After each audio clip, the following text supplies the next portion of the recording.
Good afternoon everybody. कैसे हैं? अच्छा, मैं हर बार बोलता हूँ, जितनी बार भी क्लासेस ली गई है उतनी बार मैंने बोला है कि जब भी कभी कोई आपसे आपके हाल चाल के बारे में पूछे तो फिलहाल जो उतना आप खा कर के आए हो ना घर से, उतनी ताकत लगा लिया करो। ठीक है?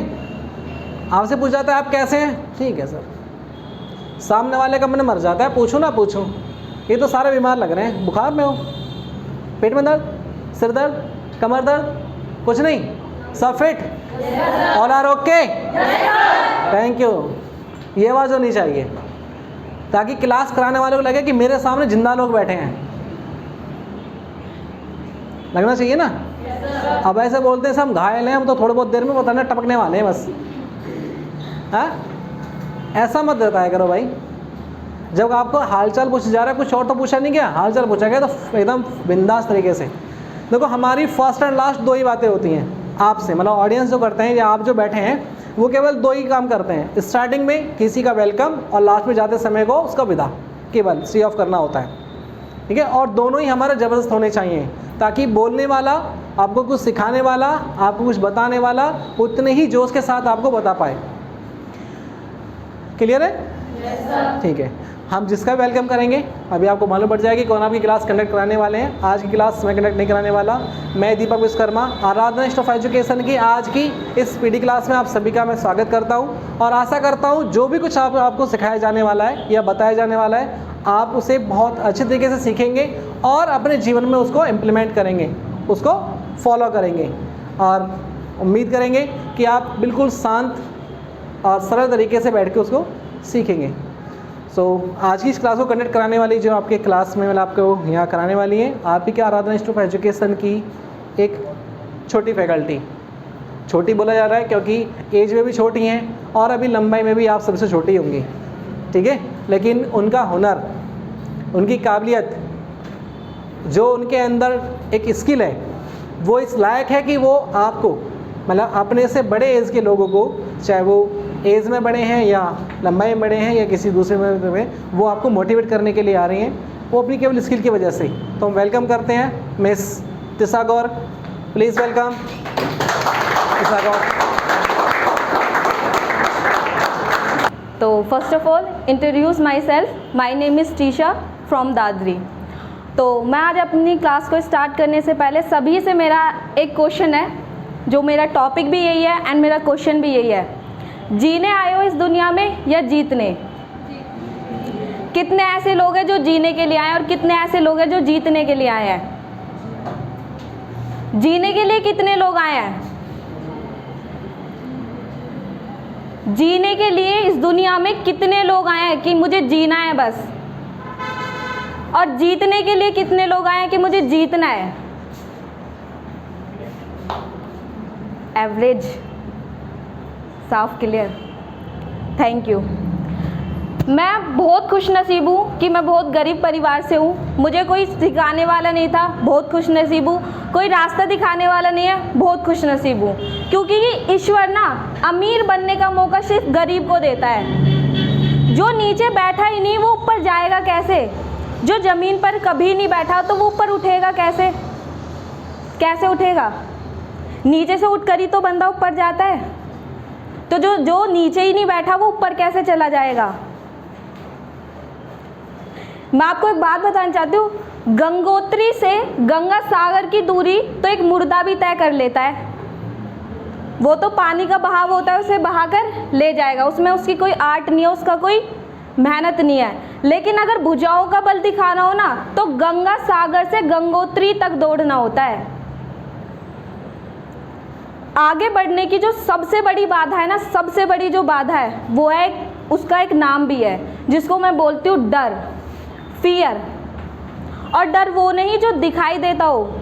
बहुत से ऐसे लोग हैं जो बाहर की परिस्थितियों से डरते हैं कि इकोनॉमी ख़राब है, लोग क्या कहेंगे, पड़ोसी क्या कहेंगे, मेरा दोस्त कर नहीं रहा, वो क्या कहेंगे।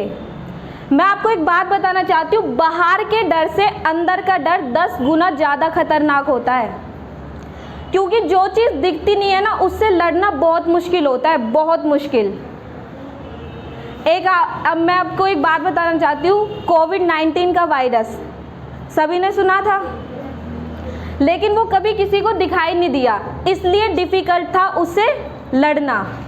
जो शत्रु हमें दिखाई ना दे उससे लड़ना बहुत मुश्किल होता है। अगर अच्छा आपको कोई चीज़ दिखाई देगी तो आप उससे लड़ सकते हो, लड़ सकते हो ना। लेकिन जो चीज़ हमें दिखाई ना दे उससे हमें लड़ना क्या होता है, बहुत ज़्यादा मुश्किल होता है। तो आपके मन में जो डर है उसको निकालो कि मुझसे हो नहीं पाएगा, कर नहीं पाऊँगा, लोग क्या बोलेंगे, रिश्तेदार क्या बोलेंगे, पड़ोसी क्या बोलेंगे। तो इन चीज़ों को अपने क्या करना है, आपको उनसे बाहर निकलना है, डरना नहीं है। जितनी भी चीज़ें आपको अपने डर को उनको सामना करना है। डर आदमी को आगे बढ़ने देना ही नहीं चाहता, उसको वहीं रोके रखता है। मैं तुमसे एक बात पूछना चाहती हूँ, तुम्हारे पास खोने के लिए क्या है? क्या है आप सभी के पास खोने के लिए? या मेरे पास खोने के लिए क्या है? क्या है खोने के लिए? इज्जत, बस। और कोई? जब खोने के लिए कुछ है ही नहीं तो डरने की क्या ज़रूरत है? जब चीज़ हमारे पास खोने के लिए है ही नहीं तो उससे डरने की क्या ज़रूरत है? सावधान रहिए इस यात्रा में, जो आपकी ये यात्रा चल रही है। सावधान रहिए उन लोगों से जो आपके सपने चुराने आएंगे। सावधान रहिए उन लोगों से जो ड्रीम स्टीलर्स हैं। वो इस पर्पस में आएंगे, आपका घर का सामान चोरी हो जाए उसको हम वापस लेके आ सकते हैं, आपकी कार चोरी हो जाए उसको वापस लेके आया जा सकता है, लेकिन आपके सपने आपके पल्लू में से कोई चुरा के ले जाएगा ना, उसे वापस लेके आना दुनिया का सबसे मुश्किल काम है। तो सावधान रहिए उन लोगों से जो इस पर्पस में आएंगे, आपको गालियां देंगे, तो घबराना नहीं है। एक बात है, शिशुपाल ने भगवान श्री कृष्ण को 100 गालियां दी थी। जब भगवान श्री कृष्ण 100 गालियां सुन सकते हैं, आप और हम तो 1 लाख तो सुन ही सकते हैं।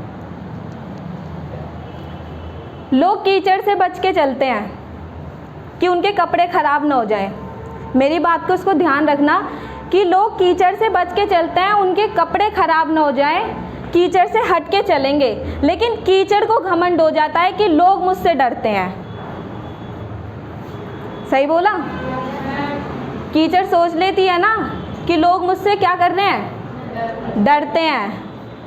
सावधान रहिए उन लोगों से जो आपके छींटाकशी करेंगे, आपको चिढ़ाने के लिए आएंगे, लेकिन डरना नहीं है। बस एक ही बात बोलनी है, 5 साल आप वो करो जो आपको करना है और 5 साल मैं वो करूँगा जो मुझे करना है। 5 साल बाद आप देखना कि आप कहाँ पहुँचे और मैं कहाँ पहुँच गया। तो यहाँ से इस क्लास से जाने के बाद डिसाइड करना कि अपनी ज़िंदगी को अपनी किस दिशा में लेके जाना है। डिसाइड करना है, डिस्कस नहीं करना, क्योंकि डिसाइड और डिस्कस कभी एक साथ नहीं चलते। आइदर यू डिसाइड और यू डिसीजन। ठीक है, तो डिसाइड करना है, डिस्कस नहीं करना। फिर there are 2 ways of life boys and girls.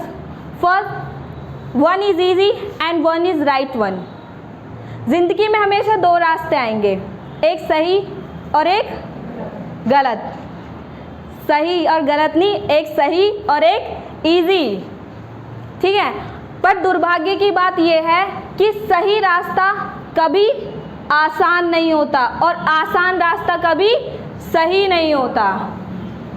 Unfortunately, the right one will never be easy one and the easy one will never be right one. सही कहा?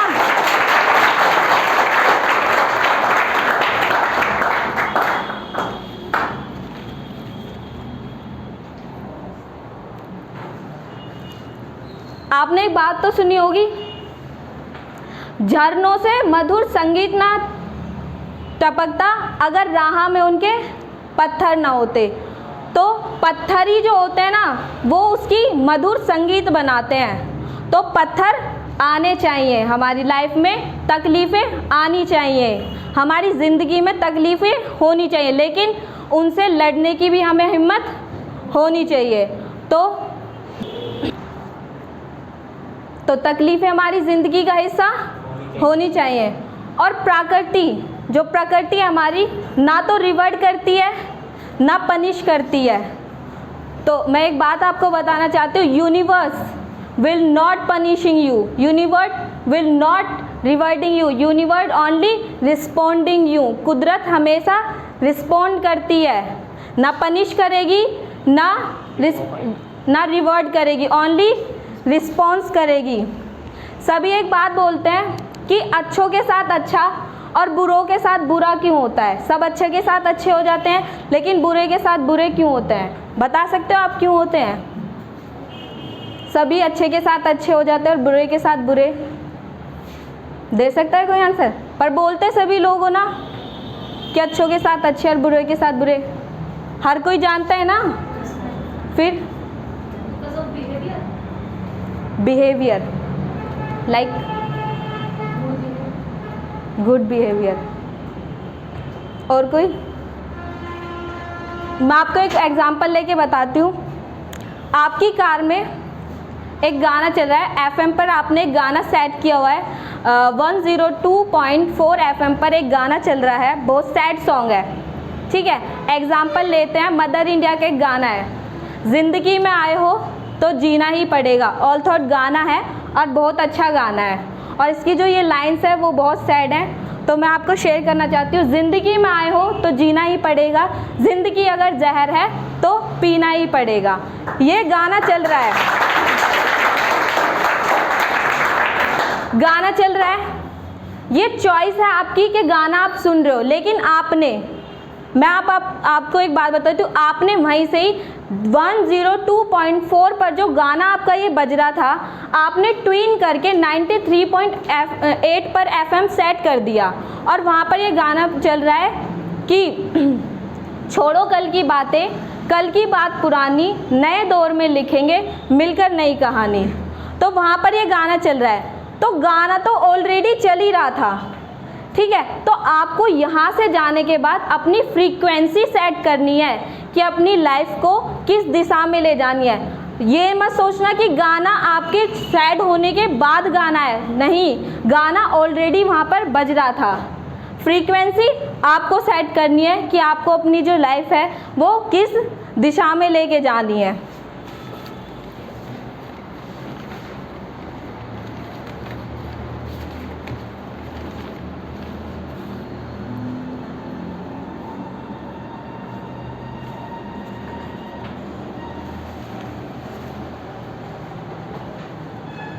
और आपको मैं बता दूं कि गरीब परिवार में पैदा होना कोई वो नहीं है कि गरीब परिवार में पैदा है, लेकिन गरीब परिवार में पैदा होने के बाद परिवार को गरीबी में छोड़ के मर जाना वो सबसे बड़ा गुनाह है, ठीक है। तो मैं ये नहीं कह रही कि गरीब परिवार में पैदा हुए ये बेकार है, लेकिन ना तो मृत्यु किसी के हाथ में है ना जन्म किसी के हाथ में है, लेकिन उसके जो बीच का प्रोसेस है वो आपके हाथ में है। तो उसको कैसे बेस्ट कर सकते हो, कैसे रोस्ट कर सकते हो, वो आप ही के हाथ में है, ठीक है। तो ना तो एक बात आपने सुनी होगी कि 84 करोड़ यूनिया बोलती है, 84 करोड़ यूनिया के बाद मनुष्य का जन्म मिलता है। आफ्टर 84 करोड़ यूनिया बोलती है कि मनुष्य का जन्म मिलता है। तो जन्म एक ही मिला है तो मौका भी एक ही होना चाहिए। क्या पता अगले जन्म में कुत्ता बन जाओ, बिल्ली बन जाओ, मुर्गी बन जाओ, किसी को नहीं पता, नोबडी नाउ। तो we have one life and one choice. Thank you so much.